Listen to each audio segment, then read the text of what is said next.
मिल गया मिल गया मिल गया। यूपी बोर्ड 2024 का देखिए मोस्ट इंपॉर्टेंट प्रश्नों की सीरीज मिल गई आप लोगों को, क्लास 12th की शिक्षा शास्त्र की बहुविकल्पी प्रश्नों की श्रृंखला। ठीक है स्टूडेंट्स, यदि आप बोर्ड एग्जामिनेशन को बेहतर तरीके से देना चाहते हैं तो आपको ये सेशन पूरा देखना होगा। और 4 मार्च को है आप सभी लोगों का शिक्षा शास्त्र का पेपर। और निश्चित तौर पर स्टूडेंट्स यदि आप डीजे सर चैनल से स्टडी करके जाएंगे तो शिक्षा शास्त्र में निडर होकर आप एग्जाम देकर आएंगे। तो चलिए आपको ज़बरदस्त तरीके से एग्जाम के लिए तैयार करते हैं हम लोग यहाँ पर बहुविकल्पी प्रश्नों की श्रृंखला के साथ। पहला देखिए प्रश्न क्या है, शिक्षा को त्रिमुखी प्रक्रिया किसने कहा है। तो देखिए त्रिमुखी प्रक्रिया कहने वाले व्यक्ति थे, वो थे हमारे महात्मा गांधी जी ना, बापू जो राष्ट्रपिता हैं भारतवर्ष के। ठीक है, तो महात्मा गांधी हैं। शिक्षा को त्रिमुखी प्रक्रिया किसने कहा था, महात्मा गांधी जी ने कहा था। किसने कहा था, महात्मा गांधी जी ने। दूसरे प्रश्न की ओर जब बढ़ते हैं, शिक्षा नैतिक चरित्र का उचित विकास है, यह परिभाषा किसने दिया हुआ था। तो ये देने वाले व्यक्ति जो थे उनका नाम था हर्बार्ट। ठीक है ना, हर्बार्ट। ठीक है, ये इस प्रश्न का राइट आंसर हो जाएगा। शिक्षा को द्विमुखी प्रक्रिया किसने कहा था। देखिए द्विमुखी की बात करें अगर हम लोग तो ये जॉन एडम्स साहब थे। कौन थे, जॉन एडम्स साहब ने कहा था कि भैया शिक्षा जो है वह द्विमुखी प्रक्रिया होती है, जबकि त्रिमुखी किसने कहा था, महात्मा गांधी जी ने कहा था। चलिए आगे बढ़ते हैं हम लोग यहाँ पर। स्वस्थ शरीर में स्वस्थ मस्तिष्क का विकास किस विद्वान का कथन है। तो ये महत्वपूर्ण कथन जो है वो है अरस्तु साहब का। किसका है, अरस्तु साहब का। ठीक है ना, ये अरस्तु साहब ने कहा हुआ था कि स्वस्थ शरीर में स्वस्थ मस्तिष्क विकास होता है। ठीक, शिक्षा शब्द की उत्पत्ति किस शब्द से हुई थी। देखिए सीच शब्द से हुआ था। किससे, सीच शब्द से ना।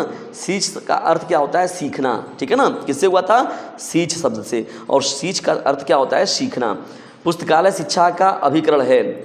पुस्तकालय शिक्षा का अभिकरण कैसा है, तो ये औपचारिक होता है मुख्य रूप से ना, ये औपचारिक रूप में देखते हैं हम लोग इसको, औपचारिकेतर के रूप में और निरौपचारिक के रूप में। ठीक है, सच्ची शिक्षा का कार्य क्या होता है। तो देखिए सच्ची शिक्षा का क्या अर्थ होता है, डिस्टेंस सूचनाएं एकत्र करना, कक्षाओं में अनुदेशन देना, औपचारिक या निरौपचारिक करना या सक्रिय। तो यहाँ पर करना सक्रिय बनाना। देखिए तो सच्ची शिक्षा का क्या अर्थ होता है, व्यक्ति को, विद्यार्थी को या जो भी सीख रहे हैं उनको सक्रिय बनाना। क्या होता है, सक्रिय बनाना उन्होंने।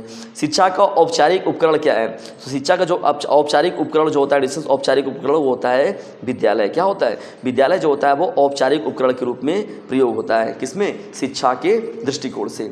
चलिए आगे बढ़ते हम लोग यहाँ पर इन प्रश्नों की श्रृंखला को देखिए। उत्तम शिक्षा वह है जो किसी के जीवन को के सभी अस्तित्व के साथ संगतिपूर्ण बनाती है, यह परिभाषा दी है। देखिए उत्तम शिक्षा वह है जो किसी के जीवन को सभी अस्तित्वों के साथ संगतिपूर्ण बनाती है। तो ये कहने वाले व्यक्ति जो थे वो टैगोर जी थे। कौन थे, टैगोर जी का ये कथन है। ठीक है, चलिए इंपॉर्टेंट प्रश्नों की श्रृंखला बढ़ते हैं आगे हम लोग यहाँ पर।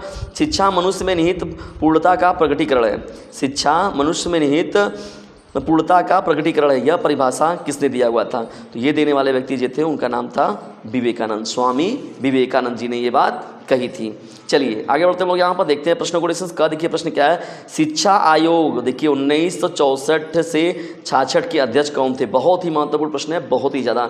शिक्षा आयोग 1964 से 66 के अध्यक्ष कौन थे। तो ये थे प्रोफेसर दौलत सिंह कोठारी थे। कौन थे, प्रोफेसर दौलत सिंह कोठारी जी थे। कौन थे, प्रोफेसर दौलत सिंह कोठारी जी थे। क्या थे, शिक्षा आयोग 1964 से 66 के अध्यक्ष थे। इन्हें हम लोग कोठारी आयोग के नाम से भी जानते हैं। ठीक है ना, तो ये जो आयोग आया हुआ था, ठीक है ना, तो इसमें कोठारी आयोग भी कहा जाता है इसे।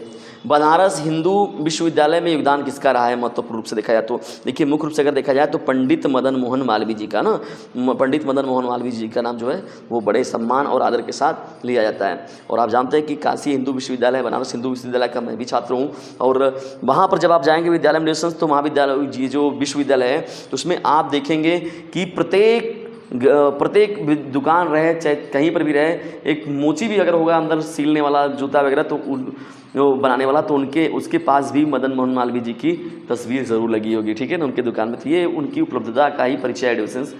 दंड और पुरस्कार क्या होता है, मनोवैज्ञानिक प्रेरक होता है, स्वाभाविक प्रेरक होता है, कृत्रिम प्रेरक होता है, सामाजिक प्रेरक होता है। तो देखिए ये मुख्य रूप से जो होता है मनोवैज्ञानिक प्रेरक के दृष्टिकोण से देखते हैं। परीक्षा उत्तीर्ण करने पर प्रत्येक छात्र को क्या दिया जाता है। तो देखिए उनसे प्रमाण पत्र मिलता है। उसको क्या मिलता है, प्रमाण पत्र के रूप में देखिए दिया जाता है कि जब भी यहाँ पर अभी कि इन्होंने क्या किया, इन्हें एक प्रमाण मिला कि हाँ इन्होंने ये काम कर लिया है। परीक्षा उत्तीर्ण जब करता है व्यक्ति तो उसे हम लोग प्रमाण पत्र देते हैं।